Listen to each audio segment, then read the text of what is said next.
اور ایک کالا قانون بنایا گیا جس نے آزادی اظہار پر پابندی لگائی. اس کے باوجود آپ کوشش کرتے ہیں، آپ عوام کی وہ آنکھیں ہیں اور وہ کان ہیں جو وہ سنتے ہیں، جو ان تک پہنچاتے ہیں، اور جو دیکھتے ہوئے ان تک پہنچاتے ہیں. اور اس تاریخ دور کے اندر بھی کسی حد تک ایک امید کی کرن اور آگہی اور بصیرت کا ایک چراغ روشن رہتا ہے. دیکھیں آج جو کچھ یہاں ہوا یہ پاکستان کی تاریخ کا سیاہ ترین دن تھا، جہاں ایک ایسی ترمیم 27ویں ترمیم کے نام پر پیش کی گئی جس کے اوپر کوئی کنسنسس نہیں تھا، جو انتہائی عجلت میں کی گئی. اور جلد بازی کہتے ہیں کار شیطان ہوتا ہے. کوئی ان کو اپنے اوپر اعتماد نہیں تھا، گھبرائے ہوئے تھے، خوف زدہ تھے، ان کے پاس بندے پورے نہیں تھے. 26ویں آئینی ترمیم کی طرح انہوں نے آج بھی لوگوں کو خریدا اور ان سے ووٹ لیے. ایسی آئینی ترمیم کیا آئین کے متفقہ ہونے کو انڈر کوسچن لے کے آتی؟ کون کہہ سکتا ہے کہ یہ آئین 26ویں اور 27ویں آئینی ترمیم کے بعد پاکستان کے عوام کا متفقہ آئین ہے؟ اب یہ آئین متنازع ہو گیا ہوا ہے، متفقہ نہیں رہا. ہم اس آئین پر عوام اعتماد اب نہیں کرتے. اور پھر عوام کے امپاور کرنے کے والے سے کچھ بھی نہیں کیا گیا اس آئین کے اندر. جو غربت کی چکی میں پس رہے ہیں، جو تباہ و برباد ہو رہے ہیں. دیکھیں سب سے زیادہ بوجھ کوئی بھی مشکل آئے نا، غلط کام ہو یا جنگ ہو، کچھ بھی ہو تو اس کا بوجھ عوام اٹھاتے ہیں. مہنگائی کا بوجھ عوام اٹھاتے ہیں، نامنی کا بوجھ عوام اٹھاتے ہیں. اسی طرح سے جو بھی مشکلات، جنگ اگر ہو جائے اس کا بوجھ بھی عوام اٹھاتے ہیں. ہر چیز کا براہ راست بوجھ عوام پر آتا ہے. اور عوام پاکستان میں اس وقت ان کی آواز کی سنتا ہی نہیں ہے، وہ انریلیونٹ ہو چکے ہوئے ہیں. اور ہمارا جو آئین اور دستور جو 73 میں لکھا گیا، عوام کے ذریعے حکومت بنے گی، عوام کے ذریعے الیکٹڈ لوگ آئیں گے اور حکومت بنائیں گے. اب جو مسلط ہے یہ عوام کے الیکٹڈ نہیں ہے، یہ اللیجیٹیمیٹ اللیگل ہے. آپ جانتے ہیں کہ 17 سیٹوں والوں کو مسلط کیا گیا ہمارے اوپر مسلط کیا گیا، عوام پر مسلط کیا گیا. اب جو بھی یہ قدم اٹھا رہے ہیں وہ پاکستان سے دشمنی ہے اور عوام سے دشمنی ہے اور آئین سے دشمنی ہے، قانون سے دشمنی ہے. انہوں نے اس آئینی ترمیم کے اندر آپ نے دیکھا ہوگا پارلیمنٹ کے سینٹ کے اندر بھی جناب بیرسٹر علی ظفر صاحب نے بھی گفتگو کی، جناب اعظم سوالی صاحب نے بھی بڑی دقیق اور ڈیپ اس پہ باتیں کی. اسی طرح سے باقی ہمارے جو پارلیمنٹیرینز تھے وہاں پر سینٹر انہوں نے بھی کی.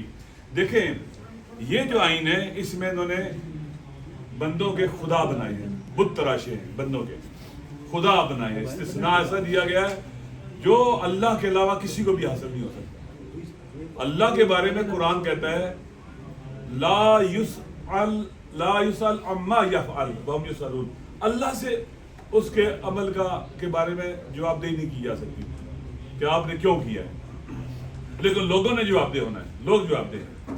اب یہاں پر انہوں نے کیا کیا کہ انہوں نے پاکستان کے صدر کو انہوں نے کہہ دیا کہ جس کو استثناء حاصل ہے جو کرے گا تادم مر کوئی سے نہیں پوچھ سکتا.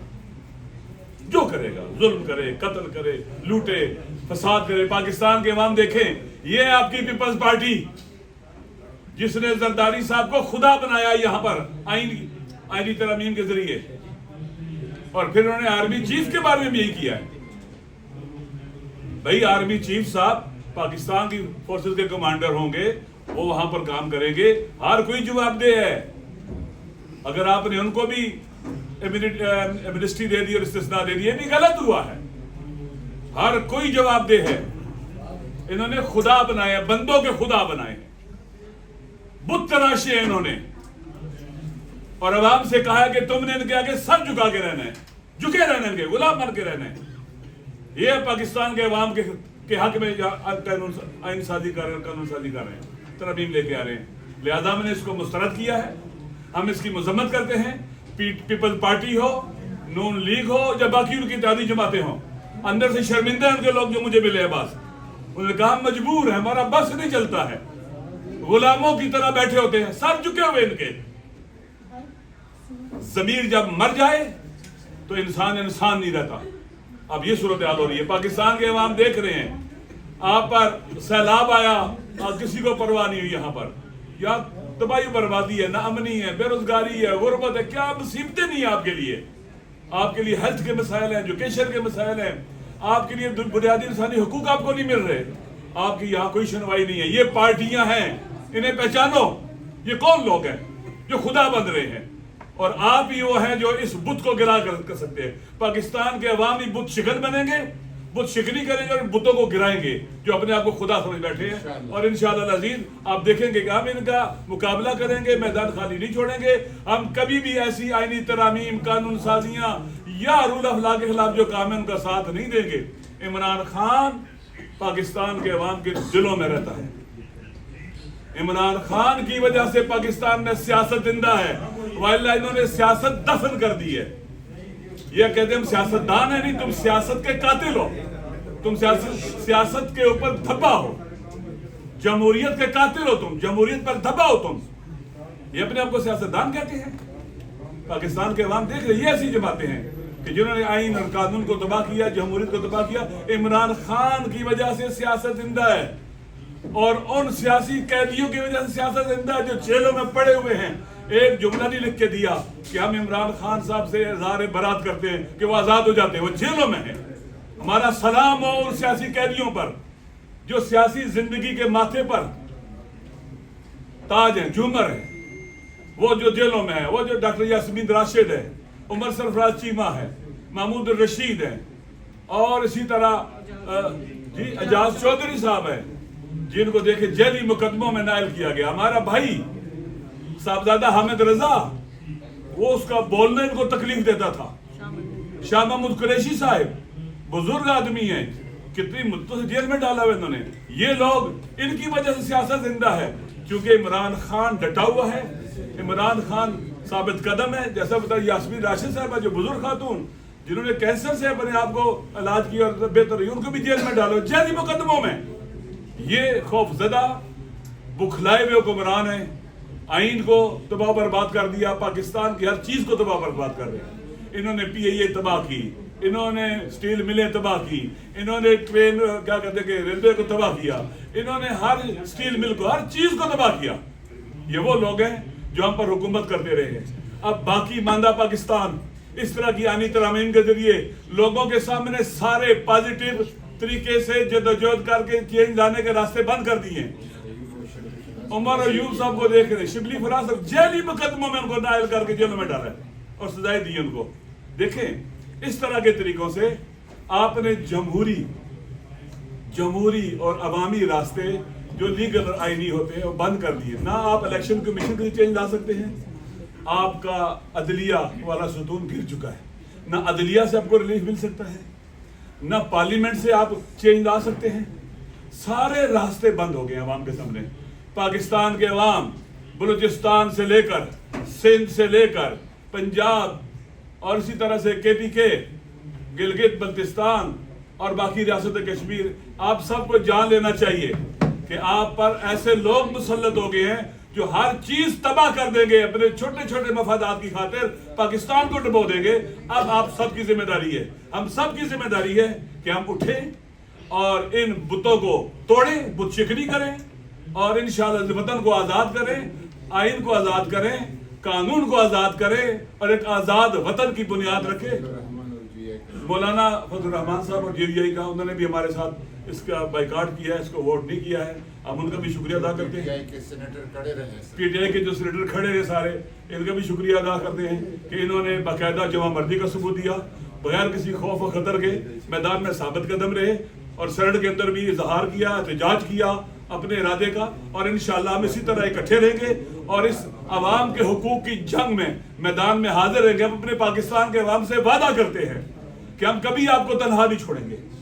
لیکن یہ ذہن میں رکھ لیں، اگر عوام ساتھ نہ دیں تو تخت پر فرعون بیٹھ جاتا ہے اور موسیٰ کو شہر سے نکلنا پڑتا ہے. اگر عوام ساتھ نہ دے، ابراہیم کو من جدیق میں ڈالتے ہیں اور نمرود تخت پر ہوتا ہے. اگر عوام ساتھ نہ دے تو حسین کا سر کاٹ کے نیزے پہ مولا حسین کا ڈالتے ہیں اور یزید تخت پر بیٹھتا ہے. عوام کا ساتھ دینا بہت ضروری ہے. عوام کو ساتھ دینا ہوگا، باہر نکلنا ہوگا، ہمیں اکٹھے نکلنا ہوگا. اگر ہم اکٹھے نکلیں گے، یہ مٹھی بھر لوگ ہیں، کچھ بھی نہیں کر سکتے. یقین کریں، اپنے اپنے شہروں میں اگر نکلیں انشاءاللہ آئندہ ہم اپنی ریزسٹنس کو اور مقاومت کو جاری رکھیں گے، مزاحمت کو جاری رکھیں گے اور ہم کسی کو گولی نہیں مارنا چاہتے ہیں, کسی کو گالی نہیں دینا چاہتے ہیں, کسی کو پتھر نہیں مارنا چاہتے. پرامن جمہوری جدوجہد کریں گے, ان کو دکھائیں گے اخلاق کیا ہوتا ہے, پرامن جدوجہد کیا ہوتی ہے. دنیا کے سامنے گولیاں مارنے والے ایکسپوز ہوں گے, ہم ہاتھوں میں پھول لے کے آئیں گے, ہار لے کے آئیں گے, جس کے ہاتھ میں رائفل ہوگی اس کے گلے میں پھولوں کا ہار ڈالیں گے, کہیں گے تو ہمارا بھائی ہے, اس وطن کا بیٹا ہے, اگر تو مارنا چاہتا ہے مار لے, ہماری طرف سے تیرے لیے پھول ہے, یہ پھول محبت کا پھول. انشاءاللہ العزیز ایک وقت آئے گا یہ وطن ضرور آزاد ہوگا.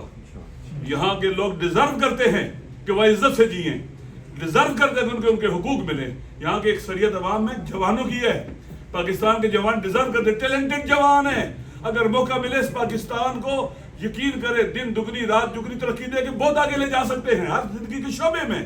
ہمارے جوان جو ویسٹ میں, یورپ میں, وہاں کامیاب ترین جوان ہیں, پڑھے لکھے ہیں. اس لیے میں جوانوں سے بھی کہتا ہوں, مایوس نہیں ہم نے ہونا, نا امید نہیں ہونا. ہماری ڈیوٹی اپنی ذمہ داری کو انجام دینا ہے. وہ میاں محمد کا شعر ہے, ہماری ڈیوٹی کیا ہے, مالی دا کم پانی لانا یا پانی دینا پر پر بچکا پاوے. ہمارا کام جدوجہد کرنا ہے, کوشش کرنا ہے. مالک دا کم پھل پھول لانا, لاوے یا نہ لاوے, نتیجہ خدا پر چھوڑنا ہے. ہم نتیجے کے ذمہ دار نہیں ہیں. ہماری ذمہ داری جدوجہد ہے, پرامن, باوقار, ہمت والی, اور جس میں جذبہ ہو, ولولہ ہو, درست ڈائریکشن ہو, منزل کا تعین ہو, اور اس طرف بڑھتے رہے انشاءاللہ, اور بڑھتے رہیں گے. علامہ صاحب یہ بتائیے گا, بات کر رہے ہیں. علامہ صاحب یہ بتائیے,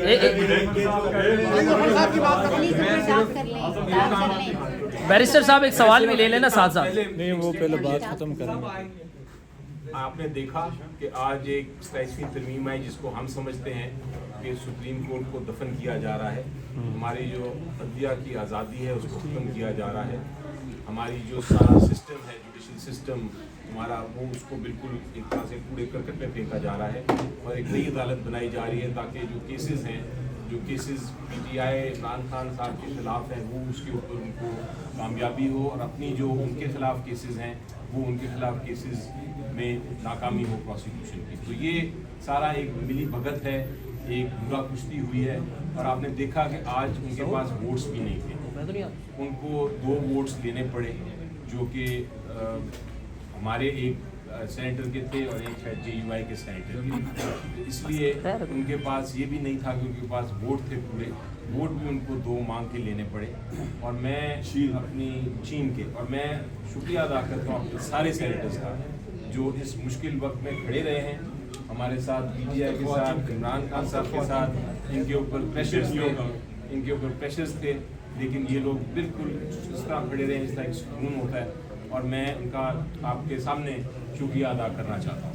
اس کے علاوہ کوئی بیرسٹر صاحب سوال یہ ہے, سر یہ بتائیے گا, آپ نے اپنے تمام سینیٹرز کا شکریہ ادا کیا ہے. وہ 2 سینیٹر جہاں یونٹی کی ضرورت تھی آپ سے غداری کی ہے, ہر شکوائز وہ کھڑے ہو رہے تھے, ان کو سر فوری طور پر کیا سزا دیں گے؟ 26ویں آئینی ترامیم میں بھی آپ کے ساتھ یہ ہوا اور وہ معاملہ لٹک گیا. تو سر کیا قوم کے سامنے آپ بتائیں گے؟ قوم تو آپ کا ساتھ دینے کو تیار ہے, آپ کے اپنے سینیٹر جب ضرورت ہوتی ہے وہ آپ کا ساتھ چھوڑ جاتے ہیں. ہمارے دیکھیں ایک 63A ہے ایک آرٹیکل, اس کے تحت میں نے صبح ہدایت دے دی تھی سب کو کہ آپ نے ووٹ اس کے فیور میں نہیں کرنا, اور لکھ کے دی تھی, اور یہ صرف ایک سینیٹر صاحب نے کیا ہے, اور وہ اب ان کے خلاف 63A کے تحت کارروائی کریں گے. وہ اب نااہل ہو گئے ہیں اپنی سیٹ سے. 63A جو آئین کی شک ہے اس کے مطابق اگر کوئی ووٹ کرتا ہے پارلیمنٹری لیڈر کی ہدایت کے خلاف, تو پھر اس کے خلاف کارروائی ہوتی ہے. الیکشن کمیشن آف پاکستان کا بند ہے کہ وہ ڈی سیٹ کرے, ہم قانونی کارروائی. کیا معافی ترافی پہ آپ ان کو اپنی صف پہ دوبارہ لیں گے؟ دیکھیے یہ تو ہمارا ویو ہے, پارلیمنٹری کمیٹی کی میٹنگ ہوئی ہے اس کے اوپر, اور ہم نے یونانیمس ویو لیا ہے کہ ہم ان کو لے لیں گے. سر نمبر گیمز تو سٹارٹ سے ہی پورے نہیں تھے حکومت کے پاس, تو ابھی ہم نے دیکھا کہ اچانک سے آج سینیٹر فیصل اللہ ابروف جو ہیں وہ جاتے ہیں سینیٹ میں اور ووٹ دے دیتے ہیں. کس کا فالٹ ہے, کیوں نہیں مینیج کیے گئے سینیٹر؟